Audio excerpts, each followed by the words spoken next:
방학 때, 여름 방학 때 사고 나기 며칠 전에 왔다 가면서 주석이 보자고 했는데 며칠 사이에 아무리 기다려도 안 오던 주석 때 아무리 기다려도 안 오던 지금도 방학이라서 올 건데 못 오고 못 보내고 우리 딸 못 보내고 아직 영장 사진도 한 번 안 봤습니다. 보낼 수가 없습니다. 저는 우리 아이 보낼 수 없습니다. 아직도 못 보냅니다. 그래서 아직 영장 사진도 못 보고 있습니다. 볼 수가 없습니다. 지옥도 이런 지옥이 없습니다. 꿈도 아니고. 자, 최윤종 1심 선고가 다음 주 월요일에 있습니다. 유족들께서 직접 제보를 주셨는데, 자, 백다희 아나운서. 네, 지난해 8월 17일 피의자 최윤종은 서울 관악구의 한 산속공원 둘레길을 지나던 30대 여성을 습격했습니다. 피해자는 초등학교 교사로 체육 연수를 위해 출근을 하던 중이었습니다. 최윤종은 이 여성을 너클을 낀 주먹으로 수차례 때렸고 맞은 피해자가 저항하자 목을 졸라서 살해했습니다. 최윤종의 범행 이유는 성폭행하고 싶어서였고 경찰 조사에서도 30년간 성관계를 한 번도 하지 못했다고 진술했습니다. 최윤종은 군 전역 후에 한 번도 직업을 갖지 않은 채로 자택과 PC방을 오가며 은둔 생활을 했던 걸로 알려졌습니다. 유족들께서 저희한테 제보를 주신 이유가 있습니다. 최윤종의 태도 때문이었는데요. 피해자분의 고인의 오빠 얘기 잠깐 들어보시죠. 판사님이 유족한테 할 얘기가 없냐 물어봤는데 이제 최윤종이 죄송하다 이런 말을 저는 할 줄 알았는데 그러니까 계속 이제 자기는 잘못이 없고 제 동생이 반항을 많이 해서 일이 커졌다 자꾸 이렇게 얘기를 하더라고요. 자기는 그냥 성폭행 한번 하고 기절 정도 시킬 생각이었는데 피해자가 반항을 심하게 해서 내가 죄를 안 저지를 수 있었는데 큰 죄를 저질러서 나는 억울하다 이런 식으로 자꾸 얘기를 하고요. 피해자 탓을 합니다.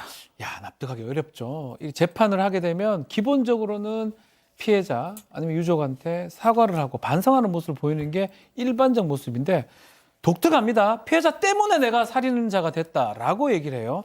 죽일 생각이 없었는데 단순한 성폭행만 하려고 했는데 피해자가 반항했기 때문에 내가 살인 의도 없이 그냥 기절시키려고 했는데 이게 죽게 됐다라고 혐의를 계속 부인을 했습니다. 아마 이 부분이 이 공개 재판을 방청하던 유족들 입장에서 상당히 충격을 받았을 것으로 보입니다. 가족의 여러분, 지금 이 사건 좀 주목 좀 해주십시오. 제발 좀 많이 좀 관심을 좀 가져주십시오. 자, 교수님, 이 자식이 말이죠. 법정에서도 반성하는 기색이 하나도 없었습니다. 그러니까 이제 체포를 할 때부터 이제 이런 모습이 보였는데요. 이제 그 현장에서 근거가 되고 경찰관이 그 피해자를 살리려고 심폐소생술을 하고 있는 그 과정에서 난 너무 일찍 잡혔다. 너 목마른데 물이나 좀 달라. 이런 식으로 이제 했었고요. 아까 말씀하신 대로 재판에서의 태도도 이게 불량하게 이를 데가 없는데 몸을 꼬거나 삐딱하게 앉아가지고 심지어는 가끔씩 한숨 푹푹 쉬면서 머리 뒤쪽으로 손머리를 갖다가 한 채 진술을 했다라고 이제 지금 알려져 있습니다. 그리고 국민 참여 재판을 원하느냐라고 하는 그 질문에 뭐라고 얘기하냐면 그거 하면 좋은 거냐 이렇게 물어보고 난 뒤에 변호인과 상의하고 난 뒤에 그냥 안 하겠다 이렇게 이제 답을 하고요.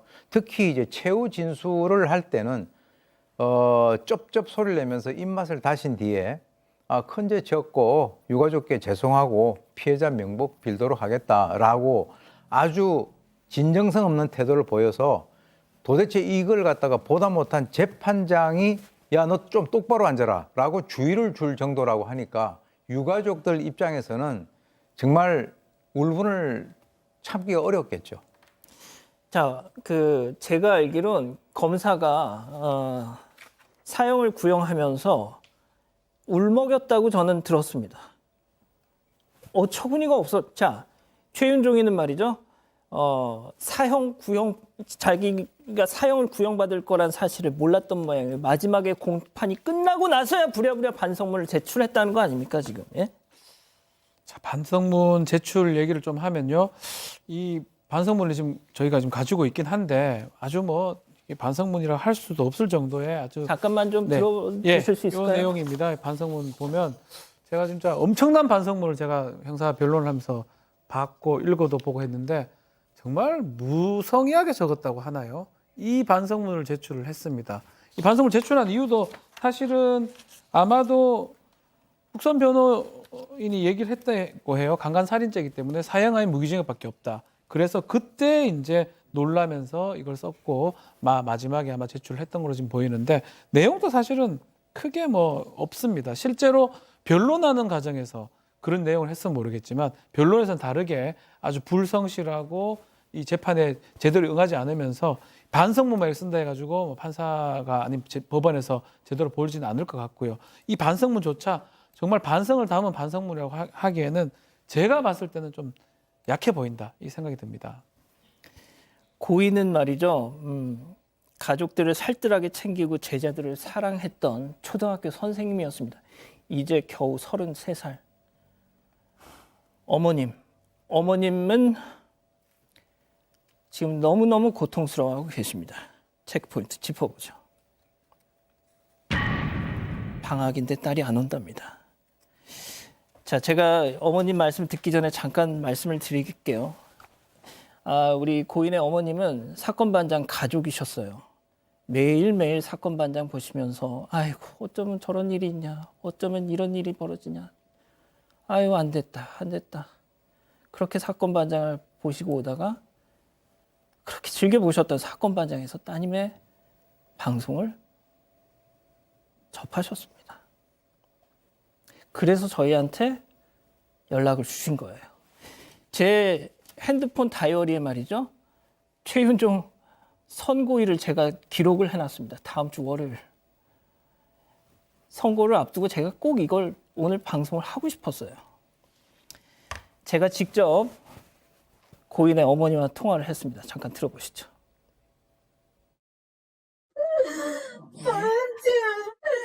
방학 때 여름 방학 때 사고 당임에 제자리 만나가면서 조승이 보자고 했는데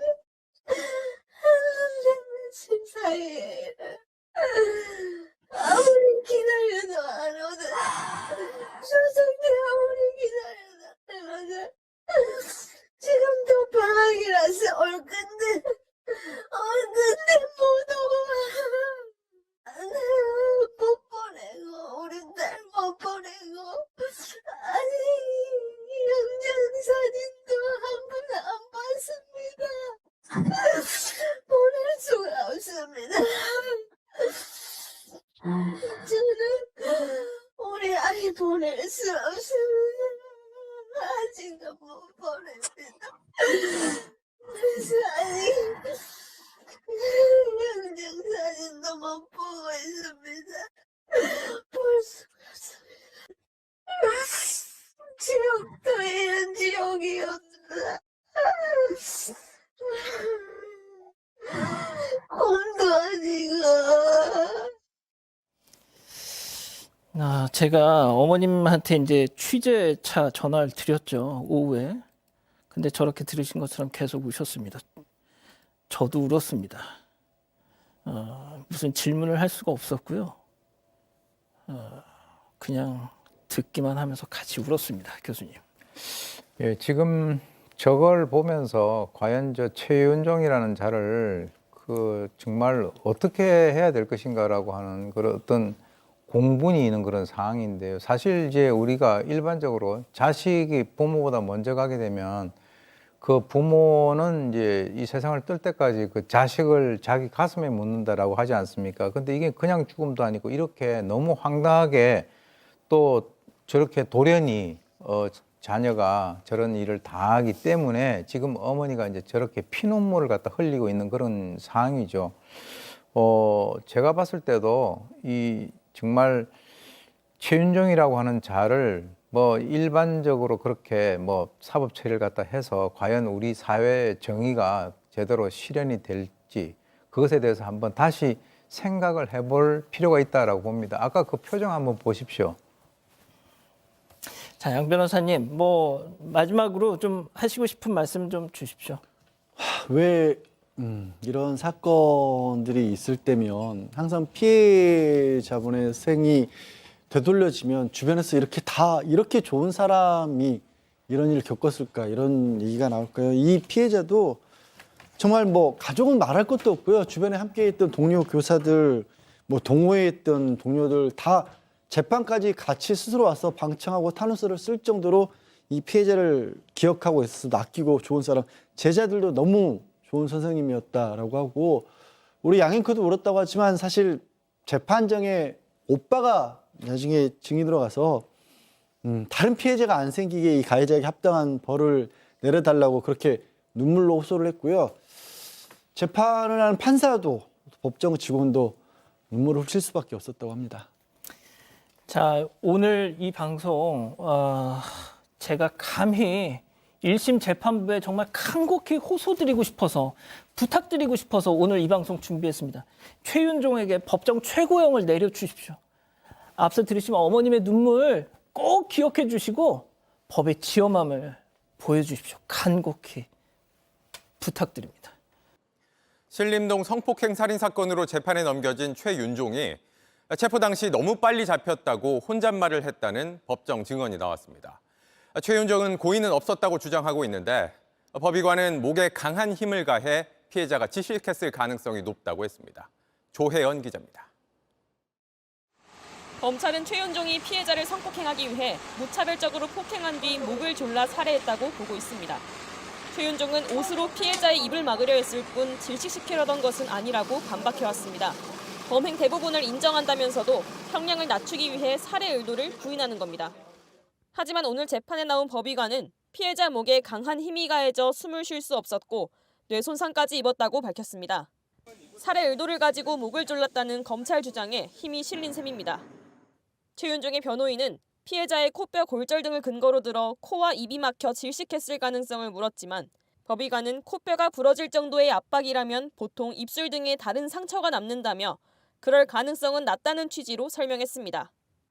최윤종을 붙잡은 경찰도 증인으로 나왔습니다. 경찰이 피해자에게 심폐소생술을 하는 중에도 최윤종이 너무 빨리 잡혔다, 목마르니 물을 달라고 하는 등 황당한 말을 늘어놓은 사실도 드러났습니다. 다음 재판에선 최윤종의 가족이 나와 학교 폭력의 피해자였던 사실을 증언할 예정입니다. JTBC 조혜연입니다.